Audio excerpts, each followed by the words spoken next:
Let's start over.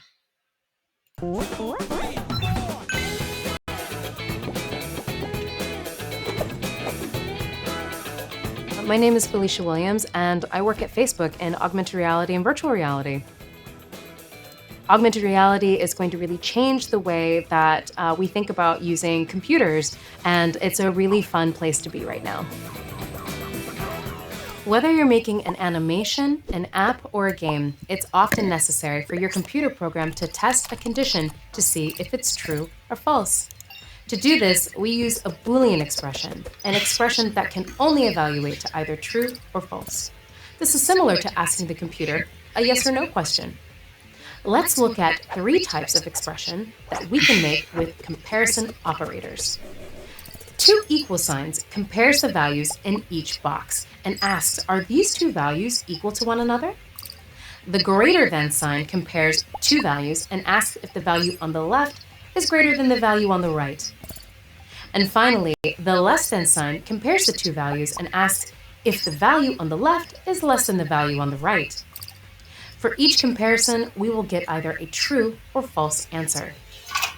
For example, when playing a game, you may get a bonus when you reach a specific score, say 100. To know when to give the bonus, the computer will use a Boolean expression that asks, is the value stored in the variable score equal to 100? If the expression evaluates to true, then you will get a bonus. If it evaluates to false, nothing happens. We can use another comparison operator to make our game even more accurate. In this example, the bonus is only given if the player's score is exactly 100. But if the player passes 100, they should still get the bonus, right? To do this, we'll use the Boolean expression that asks, is the user score greater than 99? If this is true, then the player gets a bonus. By using Boolean expressions to ask true, false questions, you can make your animations, apps, and games even more dynamic and interactive for your users.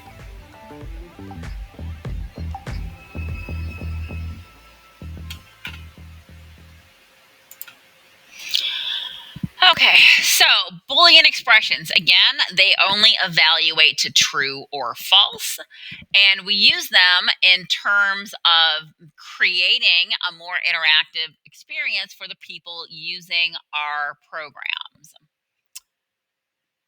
Once you are done with your video, go ahead and hit continue. Okay, so for number 3, we want to match our comparison operators, okay? So if this is the question being asked, what code matches with that? All right, so let's figure this out. If is the dog's sprite rotation less than the cat's sprite rotation? Well, see that I'm asking. Okay, right. But what I'm asking is, what is the code that is going to do that? Just say yes when I get there. There it is. Thank you. Yep, in the sound. Got it. Okay. So let's see if that is correct. All right. Let's see then. Is the dog's sprite X less than the cat's sprite X? So are we talking about scale? Less than, greater than, or equal to? Number 1, number 2, number 3, or number 4? Which one should I drag over? Number 2. Number 2, okay. Is the dog's sprite's scale greater than the cat's sprite's scale? Number 1, number 2, or number 3?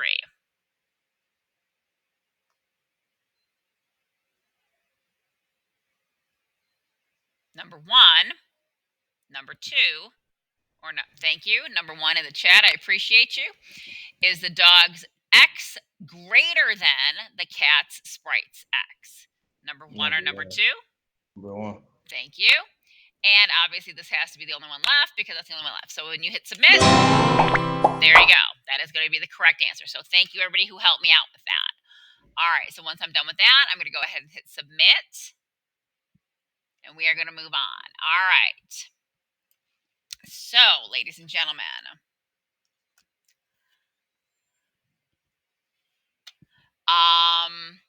Booleans. This program draws a race car and a finish line.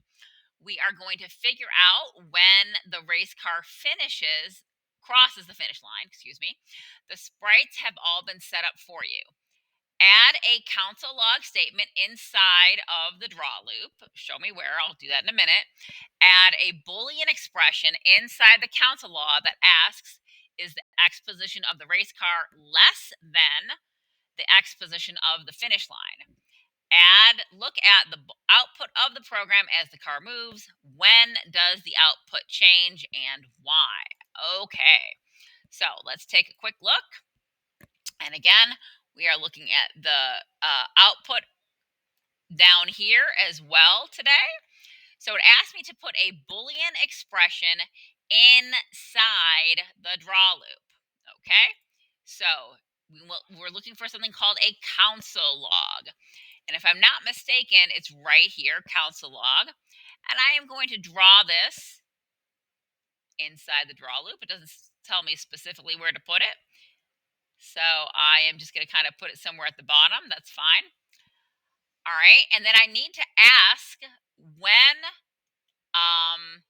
is the X position of the race car less than the position of the finish line? Add a Boolean expression inside the console log that asks, is the X position of the race car less than? Okay, let me actually pull this out and see what the program does first. Okay, so it's just running along. Awesome. Okay. Oh, nope. Keep working. My bad. Okay, so less than. Oops, nope, did not mean to do that. Sorry. I don't know what I did. I got an error message immediately, so let's just go back. All right, so again,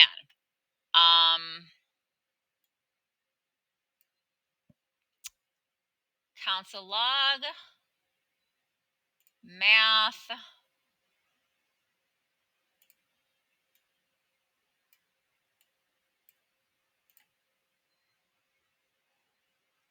less than or greater than, I always forget.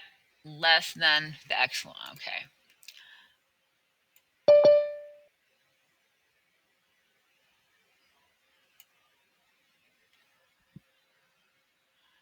Is the X position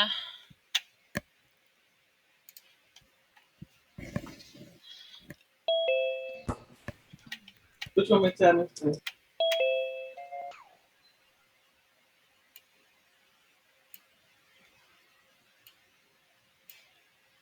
okay? So finish line is my one variable.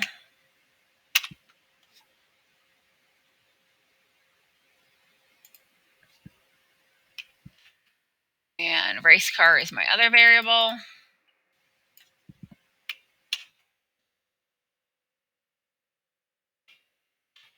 right, let's see if this works. I genuinely have forgotten how to do this, but that's okay. All right, so see how it says false, false, false, false, false. And now it's flipped over to true. So when does it trip over to true? It trips over to true when the race car is no longer, when it is less than where finish line is. Remember, going this way across the screen, your X is going down, down, down, down, down. And I know that because I can turn on my grid and it'll show me that under the reset button. All right, so console log, race car, X, less than finish line X. And that's what we need to do there. Wait, I'm still a little lost on that part. Okay, all right, that's fine. Let's go back. Where did I lose you?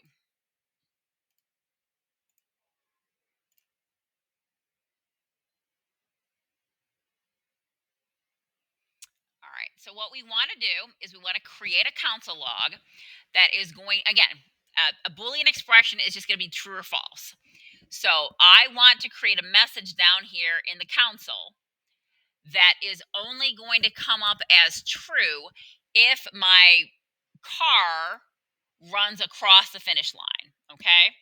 So as this car is moving across, it's going lower and lower and lower on the X. All right, so what you're going to do is you're going to drag in a console log and then message, it says message, but we want to have it evaluate to compare if my car is less than the finish line sprite. To do that, I am going to grab the less than operator, drag it into the console log. My sprites, again, I'm looking at my X position. That's what I'm comparing. So I am dragging 2 X positions in. I want to know that my race car is less than my finish line. So that is the code that I put in. With me? Yeah. Okay.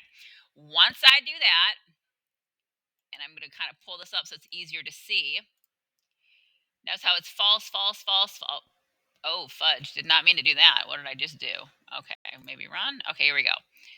False, false, false, false, false, false, false, false, false. And then the minute it crosses, now it starts to evaluate to true. That is a basic Boolean expression. And I know that it's working because I have it literally spitting out a true false answer for me. Okay?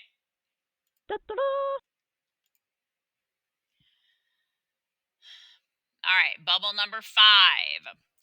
So this is going to be an if statement. Boolean expressions allow us to ask a question, but in order to use these questions to change the program's behavior, we need an if statement. So it says, read the code for the race car program. What if the program will do if the car reaches the finish line? Why is the if statement inside the draw loop? Okay, so let's take a look. If the race car X is less than 100, then my log is going to read winner. So if the X of the race car is less than 100, so once it crosses this 100 line, then it looks like the console log will say winner. So that's exactly what I think is going to happen. If the car's X position is less than 100, then the log will read winner, which I can't spell. Again, it's a prediction, so maybe I'm right, maybe I'm wrong, who knows. But I'm going to go ahead and hit run this now. And I want to look at my console log. There's nothing, nothing, nothing. And then the minute it crosses 100, it now says winner. Okay, so again, this is an if statement. You put your Boolean expression inside. If this is true, then whatever's inside that if statement is going to happen. If it's not true, it doesn't happen. So again, notice over here, it's not less than 100. Nothing's happening, nothing's happening, nothing's happening. The minute it gets lower than 100, winner, winner, winner, winner, winner, chicken dinner. Okay? So reset, finish, continue. Questions so far? Again, the Boolean expression is the math piece, and then we have to add that to an if conditional. All right, so again, quick little video.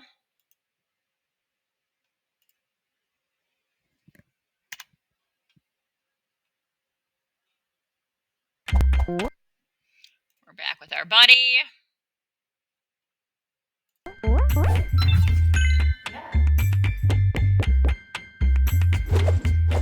The world around us is constantly changing, and we do our best to adapt to different conditions. If it's sunny outside, wearing sunglasses is a good choice, but if it's raining, you'll need to put on a raincoat. Just like humans, computer programs also change depending on different conditions. To make our programs responsive, we use conditional statements. Conditional statements are commands that run a specific block of code only if something is true. The simplest conditional is an if statement. An if statement uses a Boolean expression to ask a true or false question, and then runs the code inside if the Boolean evaluates to true, like this. Let's look at an example of conditionals in action. First, we'll create a sprite. Then we'll use the draw function to draw the background. And move the sprite across the screen using the counter pattern.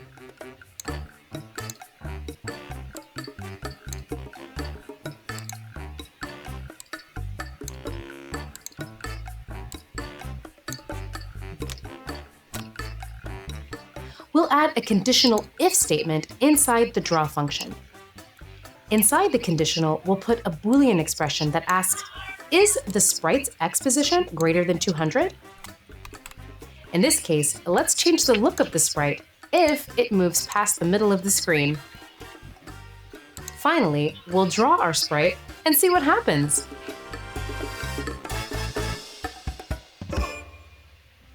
Computers only do exactly what we tell them to do, but with conditionals, we can have our programs adapt to changes and respond to user input.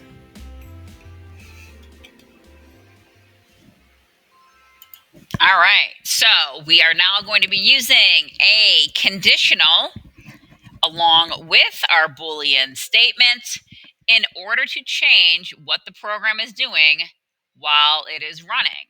Kind of cool. We are getting closer to our, come on, escape. There we go. We're getting more and more ability to actually create games at this point. Because again, that's where this lesson is going. All right, so last bubble that I'll be doing with you, then you'll have 8 and 9 on your own. All right, it says, now that we know how to use if statements, you can do more than just check if the apple has reached a scale of 2. You can turn it into a pair once this happens. Use a conditional in the draw loop to check whether fruit scale is greater than 2. If it is, change the fruit's animation to pair. Okay, so let's look at the code. I have fruit being created as a variable. The animation is set to apple and the scale is 0.1. Inside of my draw loop, I have my fruit scale being increased using the counter pattern with every tick of the draw loop. What I want to do is I want to say if my fruit scale gets to be, I want to say it was 2, yep. Then I want to change the animation to a pair. Okay, how do we do that? The first thing we are going to need is our if statement. We can put that right inside the draw loop. The next thing we are going to need is our Boolean expression. I want to check, is the fruit scale greater than 2? Okay, and as not the name sprite, the name of my sprite is actually fruit, so I'm going to go ahead and change that over. So if this is true, what do I want to have happen? Well, I want my animation for the fruit to change to pair. So now, once my fruit scale is greater than 2, the fruit animation will change to pair. That is what I am asking my program to do. So once that is all set, and I think my code is okay, I'm going to go ahead and hit run. And we can see apple, apple, apple, apple, apple. Shazam, pair. All right, so let's run that one more time. The scale is still under 2, under 2, under 2, under 2, under 2. And when it gets greater than 2, it gets big. It turns into a pair. Okay, that is how we use a conditional statement. Conditional, if Boolean expression, then what do you want to happen? All right, and again, every Boolean expression has to evaluate to or true or false. So I'm going to go ahead and hit finish and continue. All right, so ladies and gentlemen, we have 3 practice bubbles. Changing sprites, dropping soup. So obviously, I think that's changing another sprite. Alien celebration. So these are the 3 Wait, that. Miss Cano-Michael, can you go back, please? Sure. I did not understand the last little bit of it. Yeah, no problem. Let me reset this. Appreciate it. No problem.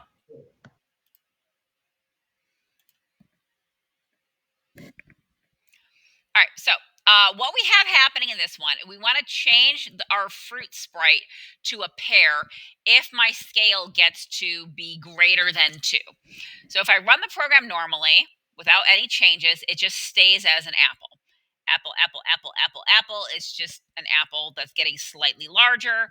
And the reason why it's getting bigger is because inside of the draw loop, I see the scale increasing in the counter pattern, which is fine. What I want to do is I want to create a conditional. So I'm going to bring it, go to my control, grab a conditional, and I want to evaluate the statement of is my scale, scale greater than, okay, now I completely screwed that up. There we go. I want a greater than scale. And I want to check, is the scale greater than 2? If my fruit scale, oh my Lord, if I don't stop doing this, there we go. If the scale is greater than 2, then what do I want to have happen? Well, if that is a true statement, then what I want to have happen is I want to change the fruit animation from apple to pear. Okay? So I have my variable set up. The animation is set to apple. Inside my draw loop, I am increasing the fruit scale with every tick of the draw loop. And then I'm saying if my scale gets to be greater than 2, then I want my animation to change over to pear. All right, so that's what's going on in the code. Go ahead and hit run. And once that gets to be greater than 2, it changes over to a pear. Okay, again, if the scale is greater than 2, if that's true, then change the pear or change the animation to pear. That's what we're asking it to do. Notice that while it's running, when it's not greater than 2, it's still just an apple. But the minute it gets to be a greater than 2 scale, then it changes over. So again, it's checking this true false statement. As long as this is false, we will still have an apple. Once this becomes true, then we'll have the pear. Thank you. Yeah, no problem. All right, so again, for bubble number 8, you have 3 expressions that you are going to be fixing. And then for bubble number 9, our assessment, we want to change our pterodactyl. So we want to change the T-Rex, a dinosaur, into a pterodactyl when it reaches the sky. All right, so as always, 8 and 9 are on your own. If you have issues or questions, you may ask. And as usual, the bubble 10, which are the challenges, feel free to play with them if you want to, but the challenges, as always, are optional. All right, ladies and gentlemen, I am going to go ahead and stop my video and stop my screen share, and the rest of the time is yours to work with.